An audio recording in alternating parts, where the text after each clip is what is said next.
Sang Yu, a struggling scriptwriter plagued by insomnia and nightmares caused by a demon, finds himself in a dire situation after being evicted from his apartment. He recalls his failed attempts to seek help from various experts about his dreams. While wandering the streets, he encounters Hua-er, the girl he has a crush on, but she turns out to be the demon in disguise, leading to a violent confrontation. After narrowly escaping, he discovers a sword from the dream world, which he sells for a significant amount of money. With newfound wealth, he indulges in luxuries and continues to explore his dreams, using them to acquire valuable antiques.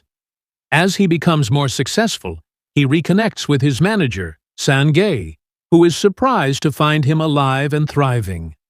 Sang Yu's life takes a turn when he decides to buy Hua-er's struggling cafe, hoping to turn it around while navigating the complexities of his dream-induced fortune.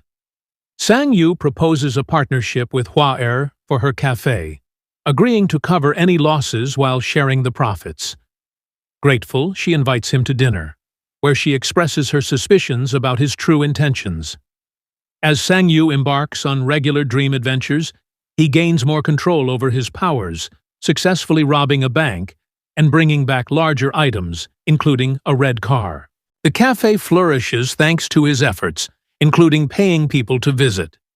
Their relationship deepens as they spend time together, and Sang Yu, wanting to impress Hua-er, writes a script and sells it to a movie company, fabricating a successful career to maintain the illusion. During a dream, he encounters a monk whose belt he attempts to steal, leading to a series of strange events that leave him with scars matching those inflicted by the demon.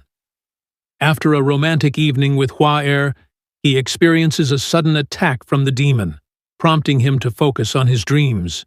However, his life takes a dark turn when he is kidnapped by a gang led by Chang-ge, who demands a ransom. Sang Yu calls Sang-ge for help, but the situation escalates, leading to a violent confrontation. As the gang interrogates him about his antiques, Hua-er arrives, putting her in danger. In the chaos, Sang-ge sacrifices himself to allow Sang Yu and Hua-er to escape. Despite their efforts, they are captured again, and Sang Yu finds himself in a dreamlike state, confronting his past and the choices he made. In a moment of desperation, he transforms into the demon, gaining newfound power. The demon emerges in Sang Yu's living room, wreaking havoc on the thugs, showcasing the extent of his abilities and the consequences of his journey through dreams and reality. As the demon closes in on Sang Yu, he instinctively mumbles, "I'm dreaming," causing all the antiques he had brought from his dreams to vanish, both from his apartment and the collections of the wealthy. He collapses and loses consciousness, only to awaken outside the convenience store, disoriented. Hua-er finds him and, recognizing him from a concert, takes pity on him, inviting him to her home for a meal. While sharing noodle soup, she mentions having read one of his stories in a magazine, encouraging him that he just needs a bit of luck to succeed. She offers him a job at her cafe, which overwhelms Sang Yu, leading him to break down in tears as he reveals that he has been watching her all along. In the following days, while working together at the cafe, Hua-er surprises Sang Yu with a brand new laptop, hoping it will inspire him to write. Later, he meets Sang-ge at a restaurant to return the money he borrowed, admitting he struggles to write on demand and prefers to follow his own creative desires.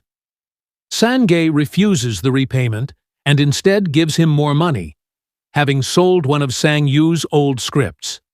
They celebrate, with Sang Yu treating them to dinner. As time passes, Sang Yu finds contentment in his life. One day, he visits the crepe man, who returns the money Sang Yu had given him earlier and reveals a scar on his stomach, sharing that he once possessed similar powers, but learned that a humble life is more fulfilling. While listening to the crepe man's story, the remnants of his last dream materialize behind him, indicating that the new demon, which had killed the thugs, has been tracking him since his return to the convenience store, hinting at further challenges ahead.